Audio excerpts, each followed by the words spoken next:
اللہم صلی علی سیدنا محمد وعلی آلہ وصحبہ دعوت ہدایت کی ایک ہنسی شفق لے کر میرے مصطفیٰ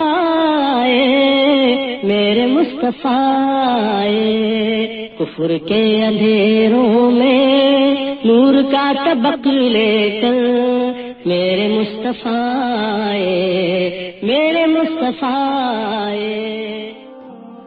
ایپیسوڈ 53 الرحیق المختوم،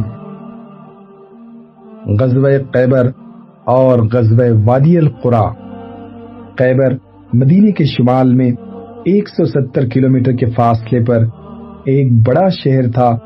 یہاں قلعے بھی تھے اور کھیتیاں بھی۔ اب یہ ایک ایسی بستی رہ گئی ہے جس کی آب و ہوا قدر غیر صحت مند ہے۔ غزوے کا سبب: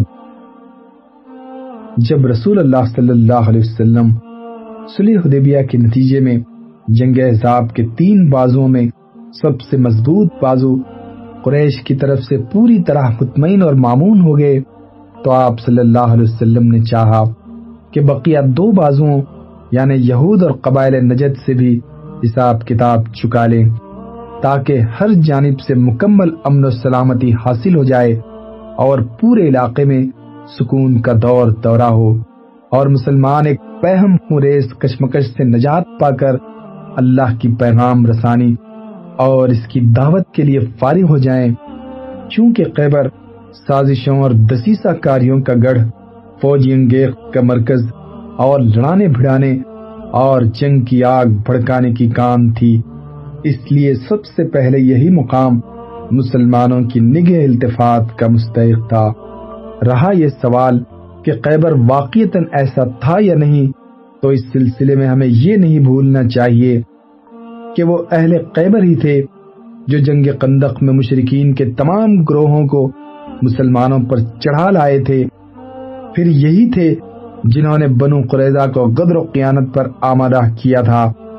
نیز یہی تھے جنہوں نے اسلامی معاشرے کے 5ویں کالم یعنی منافقین سے اور جنگ احزاب کے 3 بازو بنو غطفان اور بدوؤں سے رابطہ پہم کر رکھا تھا، اور خود بھی جنگ کی تیاریاں کر رہے تھے، اور اپنی ان کارروائیوں کے ذریعے مسلمانوں کو آزمائشوں میں ڈال رکھا تھا، یہاں تک کہ نبی صلی اللہ علیہ وسلم کو بھی شہید کرنے کا پروگرام بنا لیا، اور ان حالات سے مجبور ہو کر مسلمانوں کو بار بار فوجی مہم میں بھیجنی پڑتی، اور ان دسیسہ کاروں اور سازشیوں کے سربراہوں مثلاً سلام بن ابی الحقیق اور اسیر بن زرام کا صفایا کرنا پڑا تھا۔ لیکن ان یہود کے تئیں مسلمانوں کا فرض درحقیقت اس سے بھی کہیں بڑا تھا۔ البتہ مسلمانوں نے اس فرض کی ادائیگی میں قدر تاخیر سے کام لیا کہ ابھی ایک قوت یعنی قریش، جو ان یہود سے زیادہ بڑی، طاقتور، جنگجو اور سرکش تھی، مسلمانوں کے مد مقابل تھی، اس لیے مسلمان اسے نظر انداز کر کے یہود کا رخ نہیں کر سکتے تھے۔ لیکن جو ہی قریش کے ساتھ اس مہازارائی کا خاتمہ ہوا، ان مجرم یہودیوں کے محاسبے کے لیے فضا صاف ہو گئی اور ان کا یوم الحساب قریب آ گیا۔ خیبر کو روانگی: ابن اسحاق کا بیان ہے کہ رسول اللہ صلی اللہ علیہ وسلم نے حدیبیہ سے واپس آ کر ذی الحجہ کا پورا مہینہ اور محرم کے چند دن مدینے میں قیام فرمایا، پھر محرم کے باقی ماندہ ایام میں خیبر کے لیے روانہ ہو گئے۔ مفسرین کا بیان ہے کہ خیبر اللہ تعالیٰ کا وعدہ تھا جو اس نے اپنے ارشاد کے ذریعے فرمایا تھا، اللہ نے تم سے بہت سے اموال غنیمت کا وعدہ کیا ہے، جسے تم حاصل کرو گے تو اس کو تمہارے لیے فوری طور پر عطا کر دیا۔ اس سے مراد صلح حدیبیہ ہے اور بہت سے اموال غنیمت سے مراد خیبر ہے۔ اسلامی لشکر کی تعداد: چونکہ منافقین اور کمزور ایمان کے لوگ سفر حدیبیہ میں رسول اللہ صلی اللہ علیہ وسلم کی رفاقت اختیار کرنے کے بجائے اپنے گھروں میں بیٹھے رہے، اس لیے اللہ تعالیٰ نے اپنے نبی کو ان کے بارے میں حکم دیتے ہوئے فرمایا، جب تم اموال غنیمت حاصل کرنے کے لیے جانے لگو گے تو یہ پیچھے چھوڑے گئے لوگ کہیں گے کہ ہمیں بھی اپنے ساتھ چلنے دو، یہ چاہتے ہیں کہ اللہ کی بات بدل دیں۔ ان سے کہہ دینا کہ تم ہرگز ہمارے ساتھ نہیں چل سکتے، اللہ نے پہلے ہی سے یہ بات کہہ دی ہے۔ اس پر یہ لوگ کہیں گے کہ نہیں، بلکہ تم لوگ ہم سے حسد کرتے ہو، حالانکہ حقیقت یہ ہے کہ یہ لوگ کم ہی سمجھتے ہیں۔ چنانچہ جب رسول اللہ صلی اللہ علیہ وسلم نے خیبر کی روانگی کا ارادہ فرمایا، اعلان فرما دیا کہ آپ صلی اللہ علیہ وسلم کے ساتھ صرف وہی آدمی روانہ ہو سکتا ہے جسے واقعتاً جہاد کی رغبت اور خواہش ہے۔ اس اعلان کے نتیجے میں آپ صلی اللہ علیہ وسلم کے ساتھ صرف وہی لوگ جا سکے جنہوں نے حدیبیہ میں درخت کے نیچے بیعت رضوان کی تھی، اور ان کی تعداد صرف 1400 تھی۔ اس غزوے کے دوران مدینہ کا انتظام حضرت سبا بن ارفتا غفاری کو اور ابن ساق کے بقول نمیلہ بن عبداللہ لیسی کو سونپا گیا۔ محققین کے نزدیک پہلی بات زیادہ صحیح ہے۔ اسی موقع پر حضرت ابو ہریرہ رضی اللہ عنہ بھی مسلمان ہو کر مدینہ تشریف لائے۔ اس وقت حضرت سبا بن ارفتا فجر کی نماز پڑھا رہے تھے۔ نماز سے فارغ ہوئے تو حضرت ابو ہریرہ رضی اللہ عنہ ان کی خدمت میں پہنچے۔ انہوں نے توشہ فراہم کر دیا اور حضرت ابو ہریرہ خدمت نبوی میں حاضری کے لیے خیبر کی جانب چل پڑے۔ جب خدمت نبوی میں پہنچے تو خیبر فتح ہو چکا تھا۔ رسول اللہ صلی اللہ علیہ وسلم نے مسلمانوں سے گفتگو کر کے حضرت ابو ہریرہ اور ان کے رفقا کو بھی مال غنیمت میں شریک کر لیا۔ یہود کے لیے منافقین کی سرگرمیاں۔ اس موقع پر یہود کی حمایت میں منافقین نے بھی خاصی تگودو کی۔ چنانچہ راس المنافقین عبداللہ بن ابی نے یہود خیبر کو یہ پیغام بھیجا کہ اب محمد نے تمہارا رخ کیا ہے صلی اللہ علیہ وسلم، لہذا چوکن نہ ہو جاؤ، تیاری کر لو اور دیکھو، ڈرنا نہیں، کیونکہ تمہاری تعداد اور تمہارا ساز و سامان زیادہ ہے اور محمد کے رفقا بہت تھوڑے اور تہی دست ہیں، اور ان کے پاس ہتھیار بھی بس تھوڑے ہی سے ہیں صلی اللہ علیہ وسلم۔ جب اہل خیبر کو اس کا علم ہوا تو انہوں نے کنانہ بن ابی الحقیق اور حوضہ بن قیس کو حصول مدد کے لیے بنو غطفان کے پاس روانہ کیا، کیونکہ وہ خیبر کے یہودیوں کے حلیف اور مسلمانوں کے خلاف ان کے مددگار تھے۔ یہود نے یہ پیشکش بھی کی کہ اگر انہیں مسلمانوں پر غلبہ حاصل ہو گیا تو خیبر کی نصف پیداوار انہیں دی جائے گی۔ خیبر کا راستہ۔ رسول اللہ صلی اللہ علیہ وسلم نے خیبر جاتے ہوئے جبل اسر کو عبور کیا، پھر وادی صحبہ سے گزرے، اس کے بعد ایک اور وادی میں پہنچے جس کا نام رجی ہے، مگر یہ وہ رجی نہیں جہاں عزل و قارہ کی غداری سے بنو لہیان کے ہاتھوں 8 صحابہ کرام کی شہادت اور حضرت زید و قبیب کی گرفتاری اور پھر مکے میں شہادت کا واقعہ پیش آیا تھا۔ رجی سے بنو غطفان کی آبادی صرف 1 دن اور 1 رات کی دوری پر واقع تھی، اور بنو غطفان نے تیار ہو کر یہود کی امداد کے لیے خیبر کی راہ لی، لیکن اثناء راہ میں انہیں اپنے پیچھے کچھ شور و شغب سنائی پڑا تو انہوں نے سمجھا کہ مسلمانوں نے ان کے بال بچوں اور مویشیوں پر حملہ کر دیا ہے، اس لیے وہ واپس پلٹ کر آ گئے اور خیبر کو مسلمانوں کے لیے آزاد چھوڑ دیا۔ اس کے بعد رسول اللہ صلی اللہ علیہ وسلم نے ان دونوں ماہرین راہ کو بلایا جو لشکر کو راستہ بتانے پر مامور تھے۔ ان میں سے ایک کا نام حسیل تھا۔ ان دونوں سے آپ نے ایسا مناسب ترین راستہ معلوم کرنا چاہا جسے اختیار کر کے خیبر میں شمال کی جانب سے یعنی مدینہ کی بجائے شام کی جانب سے داخل ہو سکیں، تاکہ اس حکمت عملی کے ذریعے ایک طرف تو یہود کے شام بھاگنے کا راستہ بند کر دیں اور دوسری طرف بنو غطفان اور یہود کے درمیان حائل ہو کر ان کی طرف سے کسی مدد کی رسائی کے امکانات ختم کر دیں۔ ایک رہنما نے کہا، اے اللہ کے رسول، میں آپ کو ایسے راستے سے لے چلوں گا۔ چنانچہ وہ آگے آگے چلا، ایک مقام پر پہنچ کر جہاں متعدد راستے پھوٹتے تھے عرض کیا، یا رسول اللہ، ان سب راستوں سے آپ منزل مقصود تک پہنچ سکتے ہیں؟ آپ صلی اللہ علیہ وسلم نے فرمایا کہ وہ ہر ایک کا نام بتائے۔ اس نے بتایا کہ ایک کا نام حزن یعنی سخت اور کھردرا، آپ نے اس پر چلنا منظور نہ کیا۔ اس نے بتایا دوسرے کا نام شاش یعنی تفریق و اضطراب والا، آپ نے اسے بھی منظور نہ کیا۔ اس نے بتایا تیسرے کا نام حاتب لکڑہارا، آپ نے اس پر بھی چلنے سے انکار کر دیا۔ حسین نے کہا، اب ایک ہی راستہ باقی رہ گیا ہے۔ حضرت عمر نے فرمایا، اس کا نام کیا ہے؟ حسین نے کہا، مرحب۔ نبی صلی اللہ علیہ وسلم نے اسی پر چلنا پسند فرمایا۔ راستے کے بعض واقعات۔ نمبر 1، حضرت سلمہ بن اکوا کا بیان ہے کہ ہم لوگ نبی صلی اللہ علیہ وسلم کے ہمراہ خیبر روانہ ہوئے۔ رات میں سفر طے ہو رہا تھا۔ ایک آدمی نے عامر سے کہا، اے عامر، کیوں نہ ہمیں اپنے کچھ نوادرات سناؤ؟ عامر شاعر تھے۔ سواری سے اترے اور قوم کی ہدی خوانی کرنے لگے۔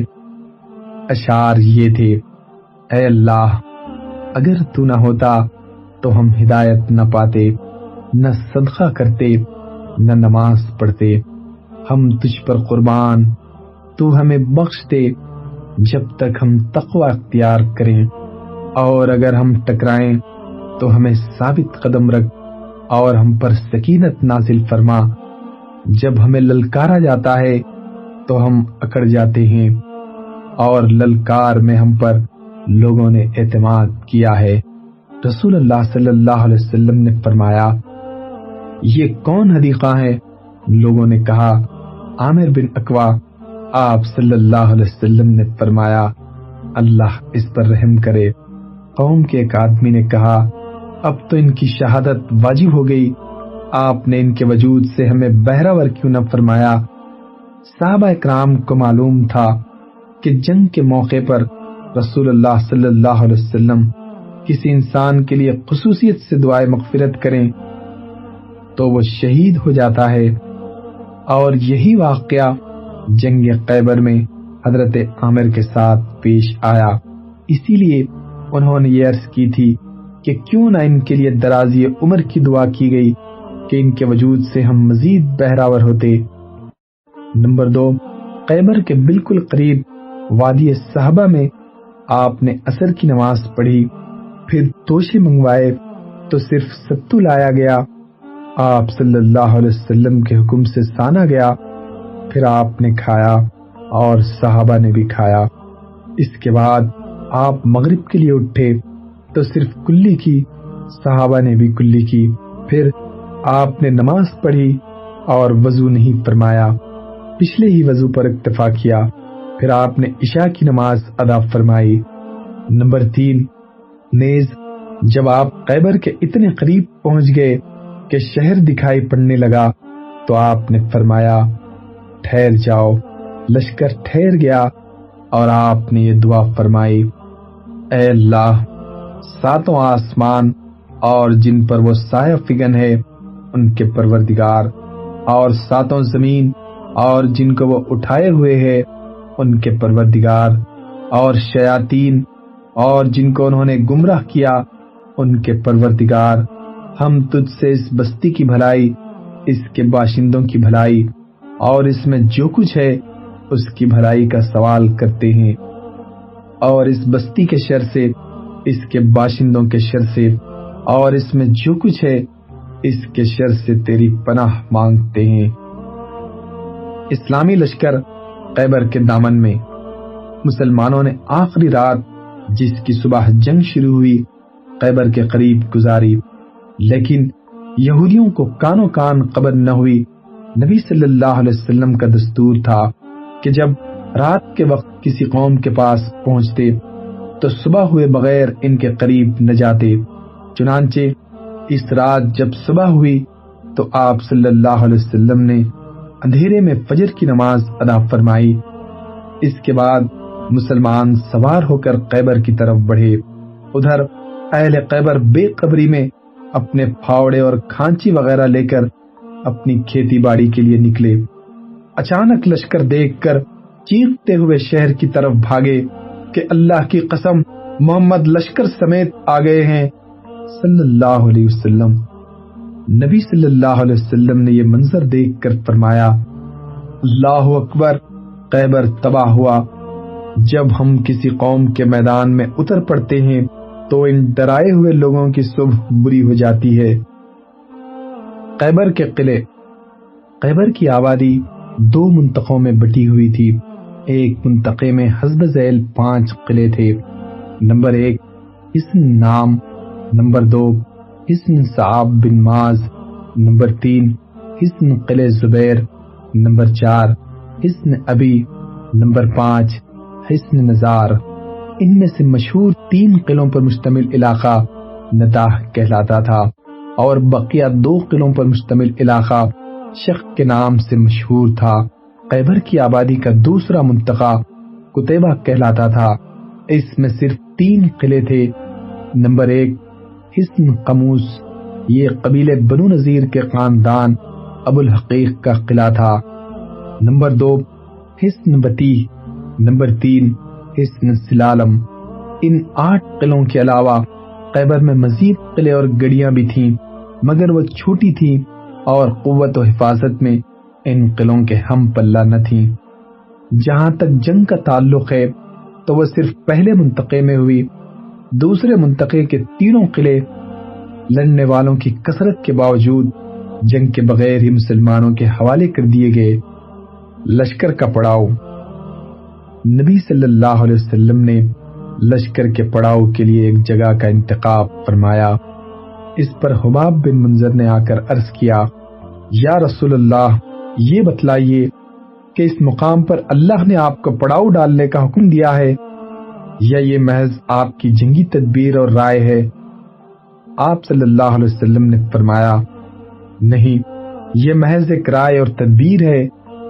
انہوں نے کہا، اے اللہ کے رسول، یہ مقام قلعہ نتا سے بہت ہی قریب ہے اور خیبر کے سارے جنگجو افراد اسی قلعے میں ہیں۔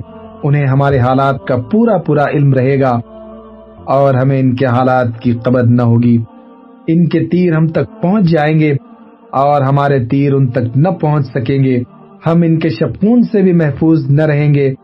پھر یہ مقام کھجوروں کے درمیان ہے، پستی میں واقع ہے اور یہاں کی زمین بھی وبائی ہے، اس لیے مناسب ہوگا کہ آپ کسی ایسی جگہ پڑاؤ ڈالنے کا حکم فرمائیں جو ان مفاسد سے خالی ہو اور ہم اسی جگہ منتقل ہو کر پڑاؤ ڈالیں۔ رسول اللہ صلی اللہ علیہ وسلم نے فرمایا، تم نے جو رائے دی ہے بالکل درست ہے۔ اس کے بعد آپ صلی اللہ علیہ وسلم دوسری جگہ منتقل ہو گئے۔ جنگ کی تیاری اور فتح کی بشارت۔ جس رات خیبر کے حدود میں داخل ہوئے، رسول اللہ صلی اللہ علیہ وسلم نے فرمایا، میں کل جھنڈا ایک ایسے آدمی کو دوں گا جو اللہ اور اس کے رسول سے محبت کرتا ہے اور جس سے اللہ اور اس کے رسول محبت کرتے ہیں۔ صبح ہوئی تو صحابہ کرام نبی صلی اللہ علیہ وسلم کی خدمت میں حاضر ہوئے۔ ہر ایک یہی آرزو باندھے اور آس لگائے تھا کہ جھنڈا اسے مل جائے گا۔ رسول اللہ صلی اللہ علیہ وسلم نے فرمایا، علی بن ابی طالب کہاں ہیں؟ صحابہ نے کہا، یا رسول اللہ، ان کی تو آنکھ آئی ہوئی ہے۔ فرمایا، انہیں بلا لاؤ۔ وہ لائے گئے۔ رسول اللہ صلی اللہ علیہ وسلم نے ان کی آنکھوں میں لعاب دہن لگایا اور دعا فرمائی۔ وہ شفا یاب ہو گئے، گویا انہیں کوئی تکلیف تھی ہی نہیں۔ پھر انہیں جھنڈا عطا فرمایا۔ انہوں نے عرض کیا، یا رسول اللہ، میں ان سے اس وقت تک لڑوں گا کہ وہ ہمارے جیسے ہو جائیں۔ آپ صلی اللہ علیہ وسلم نے فرمایا، اطمینان سے جاؤ یہاں تک کہ ان کے میدان میں اترو، پھر انہیں اسلام کی دعوت دو اور اسلام میں اللہ کے جو حقوق ان پر واجب ہوتے ہیں ان سے آگاہ کرو۔ واللہ تمہارے ذریعے اللہ تعالیٰ ایک آدمی کو بھی ہدایت دے دے تو یہ تمہارے لیے سرخ اونٹوں سے بہتر ہے۔ معرکے کا آغاز اور قلعہ نام کی فتح۔ بہرحال یہود نے جب لشکر دیکھا تو سیدھے شہر میں بھاگے اور اپنے قلعوں میں قلعہ بند ہو گئے، اور یہ بالکل فطری بات تھی کہ جنگ کے لیے تیار ہو جائیں۔ مسلمانوں نے سب سے پہلے قلعہ نام پر حملہ کیا، کیونکہ یہ قلعہ اپنے محل وقوع کی نزاکت اور اسٹریٹجی کے لحاظ سے یہود کی پہلی دفاعی لائن کی حیثیت رکھتا تھا، اور یہی قلعہ مرحب نامی شیزور اور جانباز یہودی کا قلعہ تھا جسے 1000 مردوں کے برابر مانا جاتا۔ حضرت علی بن ابی طالب مسلمانوں کی فوج لے کر اس قلعے کے سامنے پہنچے اور یہود کو اسلام کی دعوت دی تو انہوں نے یہ دعوت مسترد کر دی اور اپنے بادشاہ مرحب کی کمان میں مسلمانوں کے مد مقابل آ کھڑے ہوئے۔ میدان جنگ میں اتر کر پہلے مرحب نے دعوت مبارزت دی، جس کی کیفیت سلمہ بن اکوا نے یوں بیان کی ہے کہ جب ہم لوگ خیبر پہنچے تو ان کا بادشاہ مرحب اپنی تلوار لے کر ناز و تکبر کے ساتھ اٹھلاتا اور یہ کہتا ہوا نمودار ہوا، خیبر کو معلوم ہے کہ میں مرحب ہوں، ہتھیار پوش، بہادر اور تجربہ کار، جنگ و پیکار کا شعلہ زن ہوں۔ اس کے مقابل میرے چچا عامر نمودار ہوئے اور فرمایا، خیبر جانتا ہے کہ میں عامر ہوں، ہتھیار پوش، شیزور اور جنگجو۔ پھر دونوں نے ایک دوسرے پر وار کیا۔ مرحب کی تلوار میرے چچا عامر کے ڈھال میں جا چبھی اور عامر نے اسے نیچے سے مارنا چاہا، لیکن ان کی تلوار چھوٹی تھی۔ انہوں نے یہودی کی پنڈلی پر وار کیا تو تلوار کا سرا پلٹ کر ان کے گھٹنے پر آ لگا اور بلا کر اسی زخم سے ان کی موت واقع ہو گئی۔ نبی صلی اللہ علیہ وسلم نے اپنی 2 انگلیاں اکٹھا کر کے ان کے بارے میں فرمایا کہ ان کے لیے دوہرا اجر ہے، وہ بڑے جانباز مجاہد تھے، کم ہی ان جیسا کوئی عرب روئے زمین پر چلا ہوگا۔ بہرحال حضرت عامر کے زخمی ہو جانے کے بعد مرحب کے مقابلے کے لیے حضرت علی تشریف لے گئے۔ حضرت سلمہ بن اکوا کا بیان ہے، اس وقت حضرت علی نے یہ اشعار کہے، میں وہ شخص ہوں کہ میری ماں نے میرا نام حیدر رکھا، جنگل کے شیر کی طرح خوفناک، میں انہیں سا کے بدلے نیزے کی ناپ پوری کروں گا۔ اس کے بعد مرحب کے سر پر ایسی تلوار ماری کہ وہیں ڈھیر ہو گیا۔ پھر حضرت علی ہی کے ہاتھوں فتح حاصل ہوئی۔ جنگ کے دوران حضرت علی یہود کے قلعے کے قریب پہنچے تو ایک یہودی نے قلعے کی چوٹی سے جھانک کر کہا، تم کون ہو؟ حضرت علی نے کہا، میں علی بن ابی طالب ہوں۔ یہودی نے کہا، اس کتاب کی قسم جو موسیٰ علیہ السلام پر نازل کی گئی، تم لوگ بلند ہوئے۔ اس کے بعد مرحب کا بھائی یاسر یہ کہتے ہوئے نکلا کہ کون ہے جو میرا مقابلہ کرے گا۔ اس کے اس چیلنج پر حضرت زبیر میدان میں اترے۔ اس پر ان کی ماں حضرت صفیہ نے کہا، یا رسول اللہ، کیا میرا بیٹا قتل کیا جائے گا؟ آپ نے فرمایا، نہیں، بلکہ تمہارا بیٹا اسے قتل کرے گا۔ چنانچہ حضرت زبیر نے یاسر کو قتل کر دیا۔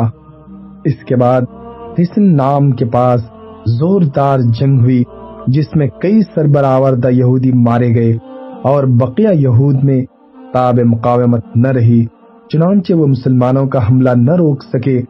بعض ماخذ سے معلوم ہوتا ہے کہ یہ جنگ کئی دن جاری رہی اور اس میں مسلمانوں کو شدید مقاومت کا سامنا کرنا پڑا، تاہم یہود مسلمانوں کو زیر کرنے سے مایوس ہو چکے تھے، اس لیے چپ کے اس قلعے سے منتقل ہو کر قلعہ صعب میں چلے گئے اور مسلمانوں نے قلعہ نام پر قبضہ کر لیا۔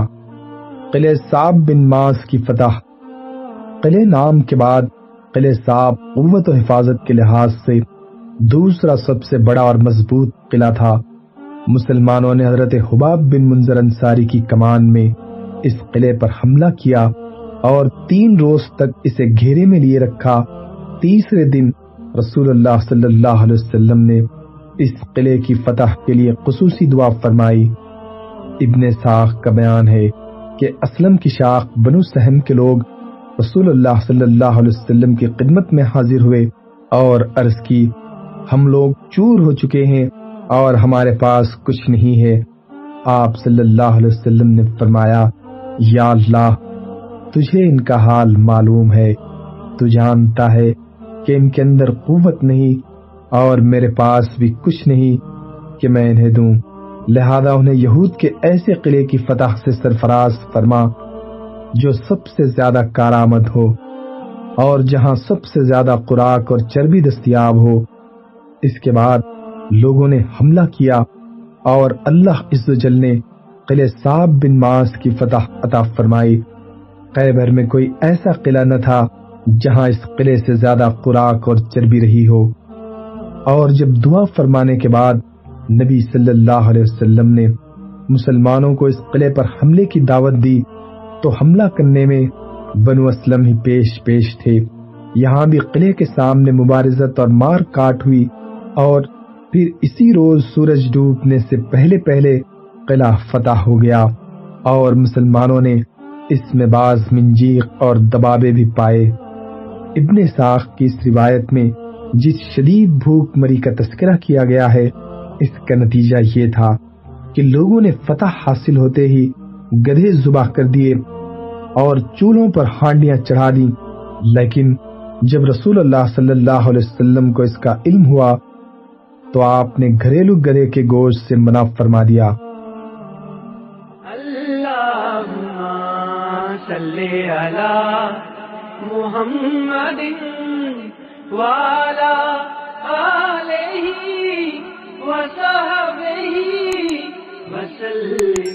اللہم